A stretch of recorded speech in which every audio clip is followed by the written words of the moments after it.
Paano ka makakaakyat sa taas ng bahay? Siyempre, gamit ang hagdan. Pero ano-ano nga ba ang mga pagkakamali maaari mong magawa sa pagdidesign at pagkoconstruct nito? Well, manood para malaman.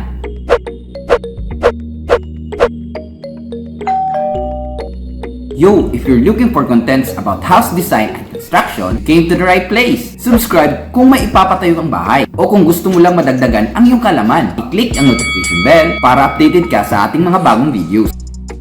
So, sa video natin ngayon, didiscuss natin ang mga maaaring design and construction mistake sa ipapagawa mong hagdan sa iyong bahay. And with that, ano ba nga ba ang mga tamang diskarte at solusyon para gawing efficient, safe, at convenient ang paggamit natin sa ating mga hagdan sa ating mga tahanan? Tara, let's discuss. Mistake number 1, wrong layout. So kung mali ang layout ng ating mga hagdanan, maaaring maging inconvenient ito o may nasasayang mga spaces na na-occupy ng ating mga stairs o maging awkward ang placement nito. And most importantly, baka maging unsafe o hazardous ito. So ang mga most common na layout ng hagdanan ay ang following: ang straight, L-shape, U-shape, spiral, curve, at may iba pang special layout. So, base sa mga layout, saan-saan ba ito nararapat gamitin? Ano-ano ang mga advantages sa paggamit nito?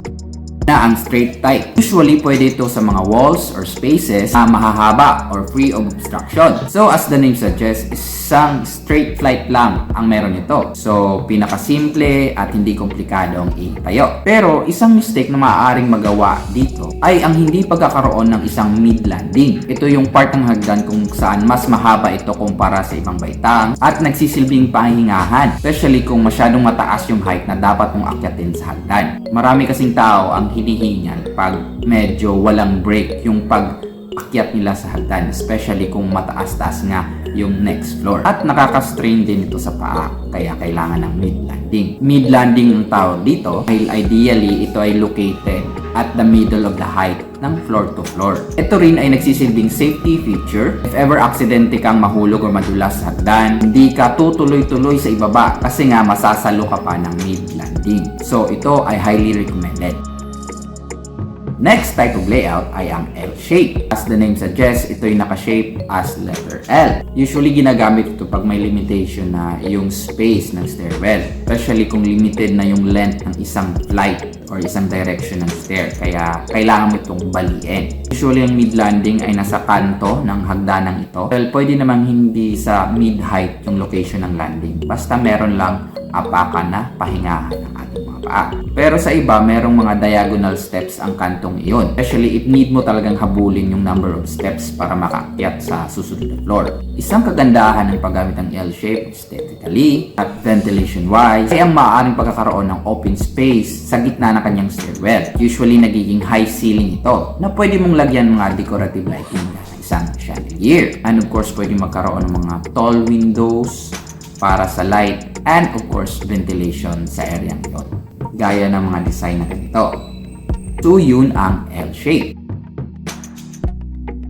Then kung limited na talaga ang space both sides hagdan pero may sapat pa itong width, then go for U-shape layout. So again, courting letter U, hence its name. Same sa L-shape na pwedeng magkaroon ng landing sa kanto nito o maaaring magkaroon ng diagonal steps doon. Again, like the L-shaped stairs, pwede kang maglagay mga decorative lighting.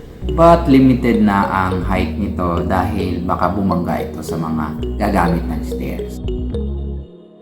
Now, if napakalimitado talaga ang both length at width ng stairwell, yung tipong makipot na talaga ang space for the stairs, ay gumagamit ng napakatarik na hagdan, katulad nito, which is napakadelikado. So, ang isang magandang solusyon dito ay ang paggamit ng isang spiral stair. Ito ang type na umiikot ang mga steps na nakakonect sa isang metal pool for support. Mas safe itong gamitin kaysa napakatarik na mga hagdanan. Again, ang isang spiral stair ay ideal sa makikipot na mga spaces. But of course, kung wala ka ng problema sa space at gusto mong mamukhang mansyon ang iyong bahay, might as well use the curving stairs. Mas mahal man itong gawin, mas mukha naman itong elegante. Then, isa pa sa pangmayaman na style ng hagdan, ito talaga kailangan mo ng malaki-laking space at budget para dito. Ito ang bifurcated stairs. Yung hagdan na makikita natin sa Titanic. Ganito. May dalawang flight ng stairs mula sa itaas, magmi-meet sa isang common landing, then magko-combine into a single flight of stairs pababa. pababa. Kung walang issue sa space, walang issue sa budget, you can go for curved or bifurcated na mga stairs. So yun ang mga common layout ng ating mga stairs. It is important to note ang kahalagahan ng pagkakaroon ng mid-landing for comfort and safety sa paggamit natin ng hagdanan, especially kung mataas ang floor-to-floor height ng ating tahanan. Speaking of height, sunod naman nating pag-usapan ang isang crucial mistake involving height at iba pang dimension ng ating hagdanan. Mistake number 2, stair dimension not standard.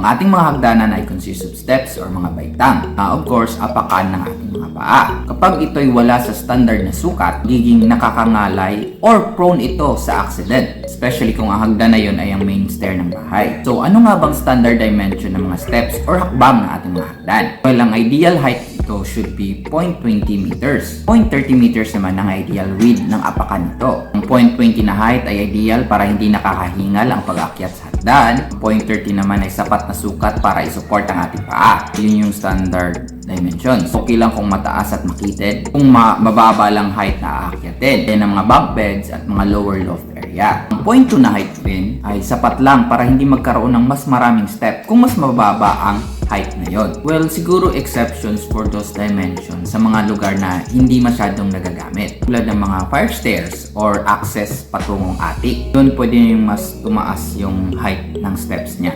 Umikli yung width ng apakan mo.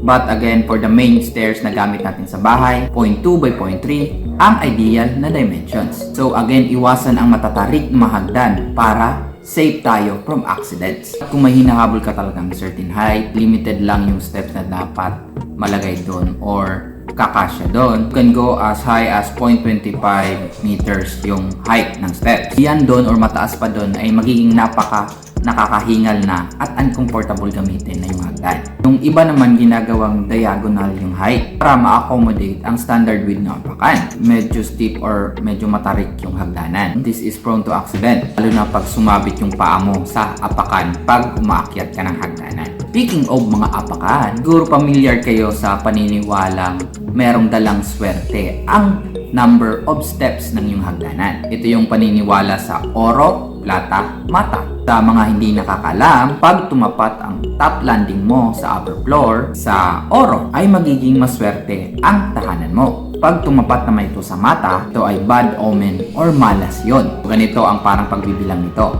First step to the top landing. Oro, plata, mata. Oro, plata, mata. Oro, plata, mata. And so on. So again, dapat tumapat sa oro yung top landing para swerte. So sa ganitong pagbibilang, 16 step papuntang landing ay tatapat sa oro. Kung ang height ng step mo ay 0.2, kung i-multiply mo ito sa 16, 3.2 meters ang lalabas. So yun ang magiging ideal height ng upper floor mo from the ground floor. So mga succeeding floors. Well, paniniwala lang naman ang ngayon. Pwede mong hindi sundin. But kung mapamahiin kang tao, wala namang masama kung susundin mo ang mga ito.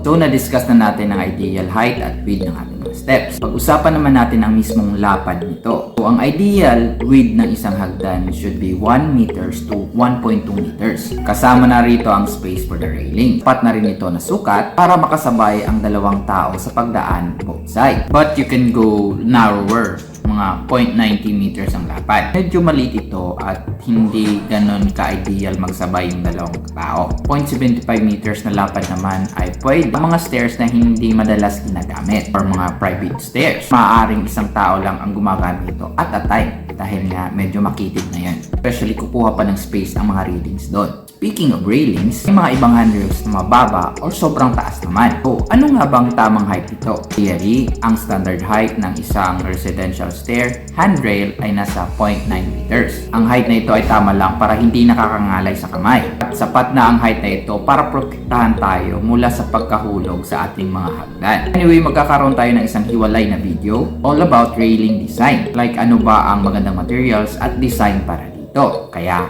stay tuned.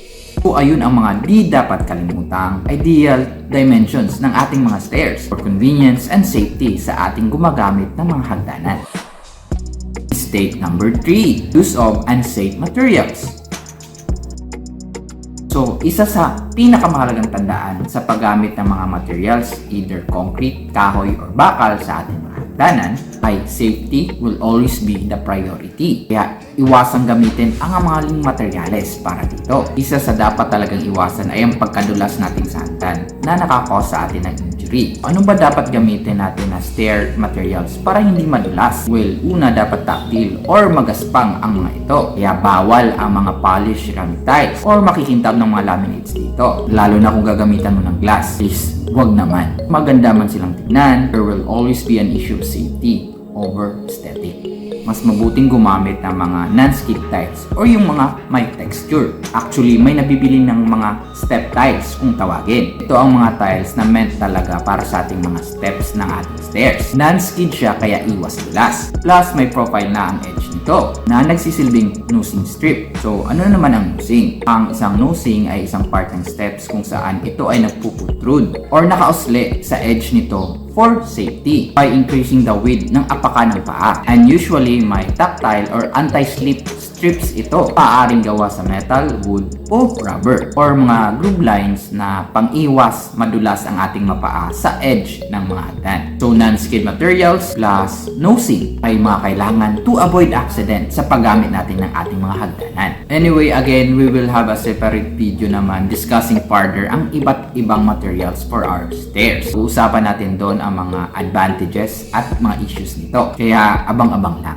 Well, yun ang ating discussion on some important information regarding the safety and convenience sa paggamit ng ating mga hagdanan. You can also check our other videos on house design and construction. Makahanap ka doon ng important information na makakatulong sa'yo sa pagtatayo ng iyong bahay. Again, this has been your Kuya Architect. Huwag kalimutang mag-like, comment, and share. At syempre, mag-subscribe. At kita-kita ulit tayo sa susunod na video. Kaya, bye!